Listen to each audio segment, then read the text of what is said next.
So hey guys, welcome to another new video of Football বৈঠক যেখানে কিন্তু আজকে আমরা আলোচনা করব about the semi-final events এবং the upcoming finals of Euro 2024। আমি জানি আমি কোয়ার্টার ফাইনালস গুলোকে নিয়ে কোনো রকম ভিডিও বানাইনি কারণ ওই সময় আমার এক্সাম চলছিল and I am sorry for that।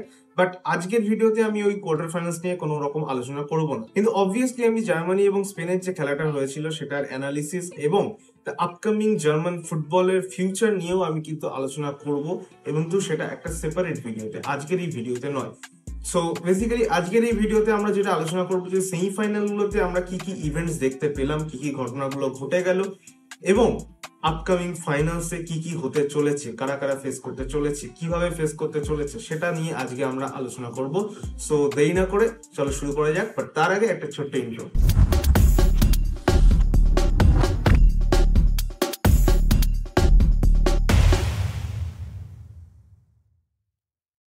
So video শুরু করার আগে একটা কথা জানিয়ে দিই যে তোমরা যারা যারা আমার আগের ভিডিওগুলো দেখোনি, যেগুলো আমি ইউরো 2024 উপরে বেস করে কিন্তু বানিয়েছি, তোমরা প্লিজ সেই ভিডিওগুলো দেখে এসো এবং তোমাদের রেসপন্স আমাকে কমেন্ট সেকশনে গিয়ে জানাও, লিংক আমি ডেসক্রিপশনে দিয়ে দিচ্ছি।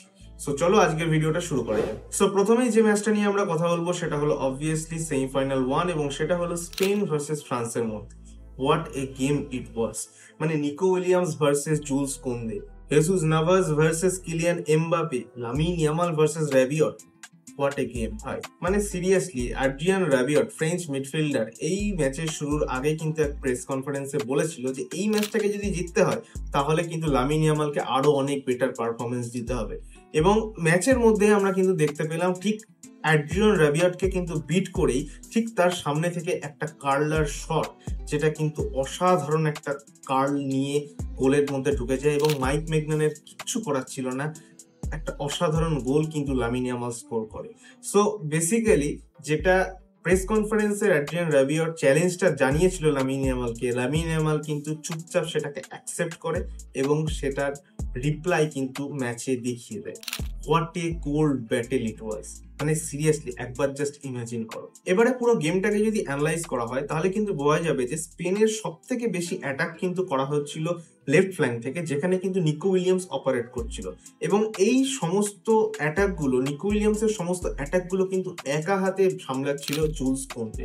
এই ফ্রেঞ্চ টিমটার মধ্যে সব থেকে বেস্ট পারফর্মার যদি বলা হয় তাহলে কিন্তু জুলস কোন্দেকেই দিতে হবে, কারণ নিকো উইলিয়ামস যেভাবে অ্যাটাকগুলো তুলেছিল সেগুলো যদি জুলস কোন্দে না থাকতো ডেফিনেটলি স্পেন আরো অনেক গোলে কিন্তু হারিয়ে দিত ফ্রান্সকে। এছাড়াও আরো একটা ইন্টারেস্টিং ব্যাটেল যেটা কিন্তু দেখতে পেয়েছি আমরা, সেটা হলো Jesus Navas versus Kylian Mbappe. Kylian এমবাপের পেস আর 38 বছর বয়সের এই জেসাস নাভাস কিভাবে সামলাবে, এটা কিন্তু খুব একটা ইন্টারেস্টিং ব্যাটেল ছিল দেখার জন্য। এবং আমরা দেখতে পেয়েছি যে কিলিয়ান এমবাপেকে কিন্তু যথেষ্ট ভাবে আটকিয়েছে জেসাস নাভাস, এবং সেরকম ভাবে কিন্তু থ্রেট হতে দেয়নি কিলিয়ান এমবাপেকে। আমি কিন্তু এটা এক্সপেক্ট করেছিলাম যে ফ্রান্সের যে অ্যাটাকিং পেস রয়েছে সেই পেসটাকে কিভাবে স্প্যানিশ ডিফেন্ডাররা বিট করতে পারবে। স্পেনের ডিফেন্স লাইনে কিন্তু লেনোমার্ড বা কারভাহালের মতো প্লেয়াররা ছিল না, তারা কিন্তু কার্ড ইস্যুর জন্য সাসপেন্ডেড ছিল। সো এদের পরিবর্তে জায়গা নিয়েছিল নাচো এবং জেসাস নাভাস। এরা এই 38 বছর বয়সী জেসাস নাভাস এবং এই নাচো, এরা কি ফ্রেঞ্চ পেসটাকে বিট করতে পারবে? কিলিয়ান এমবাপে, কোলোমুয়ানি, এদের মতো যে পেসি প্লেয়ার রয়েছে, দেমবেলের মতো যে স্কিলফুল প্লেয়ার রয়েছে, এদেরকে কি বিট করতে পারবে? এটা সব থেকে ইন্টারেস্টিং একটা কোশ্চেন আমার মাথায় ঘুরছিল। বাট ম্যাচ চলাকালীন কিন্তু আমরা দেখতে পেলাম যে ফার্স্ট হাফে কিছুটা প্রবলেমে পড়লেও পরের দিকে কিন্তু যথেষ্ট সামাল দিয়েছে এই স্প্যানিশ ডিফেন্স। প্রথমেই আমরা কিন্তু দেখতে পাই যে ফ্রান্স কিন্তু তাদের রাইট উইং দিয়ে এমবাপের একটা অসাধারণ রান থেকে এবং একটা অসাধারণ ক্রস থেকে কিন্তু এক্সপ্লয়েট করার চেষ্টা করে এবং টোটালি ব্রেক করে স্প্যানিশ ডিফেন্সকে, এবং একটা অসাধারণ ক্রসে কিন্তু দুর্দান্ত একটা হেডার দিয়ে কোলোমুয়ানি কিন্তু এক গোলের লিড এনে দেয় ফ্রান্সকে। এবং এই একটা গোল স্কোর করার পরেই কিন্তু সকলেই ভেবে নিয়েছিল যে ফ্রান্স এবার সেটব্যাক করবে এবং ডিফেন্স করবে। এবং ফ্রেঞ্চ ডিফেন্স এই সিজনে, ইউরো 2024 সিজনে কিন্তু one of the most successful defence duo আমরা কিন্তু বলতে পারি। Theo Hernandez, Jules Kounde, William Saliba এবং দায়াত উপমেকানো, এই যে ডেডলি ব্যাক ফোর লাইন, এদের কিন্তু অসাধারণ কম্বিনেশন এবং অসাধারণ আন্ডারস্ট্যান্ডিং আমরা পুরো ইউরো জুড়ে দেখতে পেয়েছি। এবং খুবই কম গোল কিন্তু কনসিড করেছে এই ফ্রেঞ্চ টিমটা। সো এটা খুবই ইন্টারেস্টিং ছিল যে এই একটা গোলের লিড নেওয়ার পরে কতটা কম্প্যাক্ট থাকবে এই ফ্রেঞ্চ ডিফেন্স। কিন্তু আমরা দেখতে পেয়েছি কিছুক্ষণের মধ্যে কিন্তু লামিন ইয়ামাল একটা অসাধারণ গোল করে দেয় এবং একটা ইকুইলাইজার এনে দেয় স্পেনের জন্য। ইয়ামালের এই গোলটা স্কোর করার পরে কিন্তু ফ্রান্সের প্রত্যেকটা প্লেয়ার কিন্তু অবাক হয়ে গেছিল, প্রত্যেকটা প্লেয়ারই মানে সারপ্রাইজ হয়ে গেছিল। মানে এইরকম সিচুয়েশন থেকে ওই রকম একটা কার্লার শট এবং সেখান থেকে একটা অসাধারণ গোল, মানে সিরিয়াসলি কেউ এক্সপেক্ট করতে পারেনি যে ওই রকম সিচুয়েশন থেকে একটা 16 বছরের বাচ্চা ছেলে ওই রকম একটা গোল স্কোর করে দেবে। সো অবভিয়াসলি খুবই সারপ্রাইজিং ছিল সবার কাছে, প্রত্যেকটা ফ্রেঞ্চ প্লেয়ারের কাছে। এবং এই সারপ্রাইজিং মোমেন্টটাকে কাটতে না কাটতেই কিন্তু আরো একটা গোল চলে আসে এবং ড্যানি অলমো কিন্তু একটা অসাধারণ গোল করে স্পেনকে 2-1 গোলের কিন্তু লিড এনে দেয়। এবং এত তাড়াতাড়ি পরপর দুটো গোল কনসিড করে যাওয়ায় কিন্তু ফ্রেঞ্চ মেন্টালিটি কিন্তু ব্রেক করে এবং এইখান থেকে কিন্তু স্পেন পুরো গেমটাকে কিন্তু কন্ট্রোল করা স্টার্ট করে। এবং আমরা দেখেছি যে স্পেন কিন্তু কখনোই অ্যাডভান্টেজ বা গোল অ্যাডভান্টেজ নেওয়ার পরে কিন্তু কখনোই সেটব্যাক করে না, বরং তারা উল্টে আরো নিজেদের পজিশন হোল্ড করে, আরো সলিড পাসিং সিকোয়েন্স বজায় রাখে এবং আরো বেশি অ্যাটাক করে এবং আরো অনেক বেশি গোল স্কোর করার কিন্তু টেন্ডেন্সি নিয়ে থাকে। এবং নিজেদের কাছে বল পজিশন হোল্ড করা এটা কিন্তু খুবই এফেক্টিভ ছিল, কারণ আমরা দেখেছি যে বহু টিম কিন্তু গোল করার পরে সেটব্যাক করে যায় এবং অপোনেন্ট টিমকে চড়তে দেয়। এটা করলে কিন্তু অনেক বেশি অপরচুনিটিস ক্রিয়েট করে অপোনেন্ট টিম এবং কোথাও না কোথাও একটা গোল খেয়ে যাওয়ার রিস্ক চলে আসে, সেটা কিন্তু করতে দেয়নি স্পেন। এবং অসাধারণ ট্যাকটিক্স আমি এখানে বলবো Spanish coach day la Fuente. So finally Spain কিন্তু ফ্রান্সকে 2-1 গোলে হারিয়ে তাদের ফাইনালের টিকিটটা কিন্তু বুক করে নিল। এবং এবার আমরা মুভ অন করবো নেক্সট সেমিফাইনাল, যেটা খেলা হলো ইংল্যান্ড ভার্সেস নেদারল্যান্ডস এর মধ্যে। সো নেদারল্যান্ডস ভার্সেস ইংল্যান্ড, মানে সিরিয়াসলি আমি কিন্তু এক্সপেক্ট করিনি যে ইংল্যান্ড এত দূর পৌঁছতে পারবে, সেমিফাইনাল অব্দি পৌঁছতে পারবে, কিন্তু কোনো রকম ভাবে কিন্তু উঠতে পড়তে গড়াতে গড়াতে যাই হোক ইংল্যান্ড কিন্তু সেমিফাইনাল অব্দি পৌঁছেই গেছে। সো এনিওয়েজ সেমিফাইনালে এসে ইংল্যান্ড যে বোরিং ফুটবল খেলেছে এটা আমি বলবো না, অনেক বেটার ফুটবল কিন্তু আমরা দেখতে পেয়েছি কালকে ইংল্যান্ডের থেকে।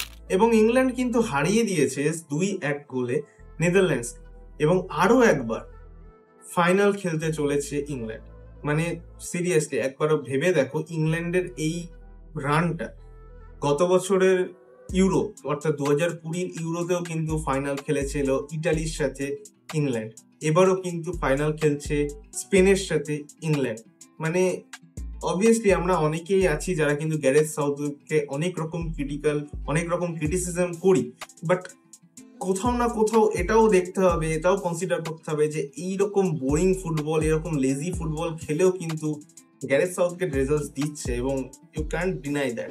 ওকে, সো এবার যদি ম্যাচের দিকটায় আমরা আসি তাহলে কিন্তু দেখতে পাবো যে খেলা শুরু হওয়ার মাত্র কয়েক মিনিটের মধ্যে, মাত্র 7 মিনিটের মাথায় কিন্তু জাভি সিমন্সের একটা অসাধারণ গোল, একটা অসাধারণ ব্যাঙ্গারের মাধ্যমে কিন্তু গোল চলে আসে এবং নেদারল্যান্ডসকে কিন্তু 1 গোলের লিডে এগিয়ে দেয়। সো নেদারল্যান্ডসের গোল লিড পেয়ে যাওয়ার পরে এবার কিন্তু ইংল্যান্ড সে আবার আগের মতোই উদ্দেশ্যহীনভাবে অ্যাটাক করা শুরু করবে, এটাই এক্সপেক্টেড ছিল।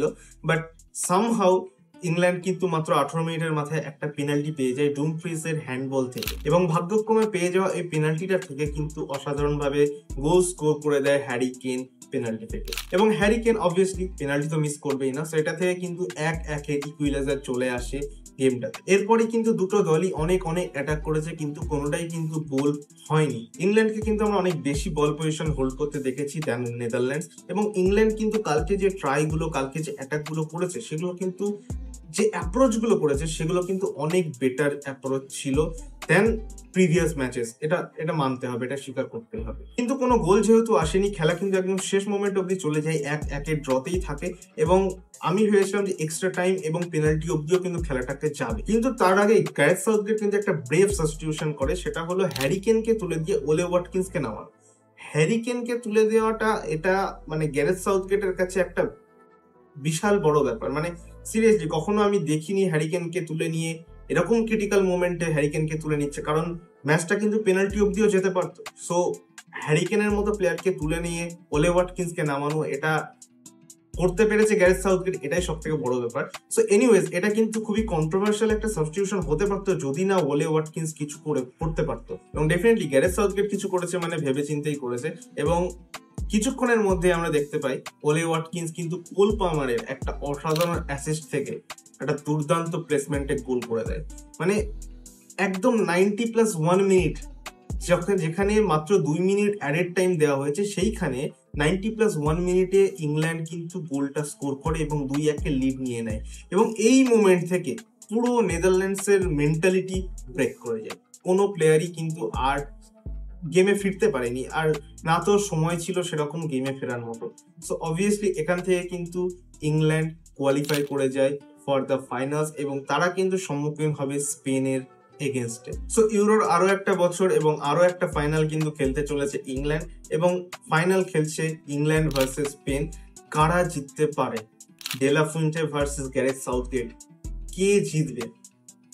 অবভিয়াসলি আমি যদি প্রেডিকশন দিই, আমার কিন্তু মন বলছে হাতে কলমে কিন্তু স্পেন অনেকটাই বেটার ফর্মে রয়েছে দেন ইংল্যান্ড, এবং আমার কোথাও না কোথাও মনে হচ্ছে স্পেনই কিন্তু এবছরের ইউরো চ্যাম্পিয়ন হবে, কারণ ওরা ডিজার্ভ করে, সত্যি ডিজার্ভ করে। বাট ইংল্যান্ড যে এত দূর অব্দি পৌঁছতে পেরেছে এটাই কিন্তু খুবই সারপ্রাইজিং ছিল। বাট এনিওয়েজ, দেখা যাক কি হয় ফাইনালে। তোমাদের কি মনে হয় কারা এই ফাইনালটাকে জিতবে এবং ইউরো 2024-এর ক্রাউন হিসেবে সিলেক্টেড হবে? তোমাদের কি মনে হয় সেটা আমাকে কমেন্টে অবশ্যই জানাও।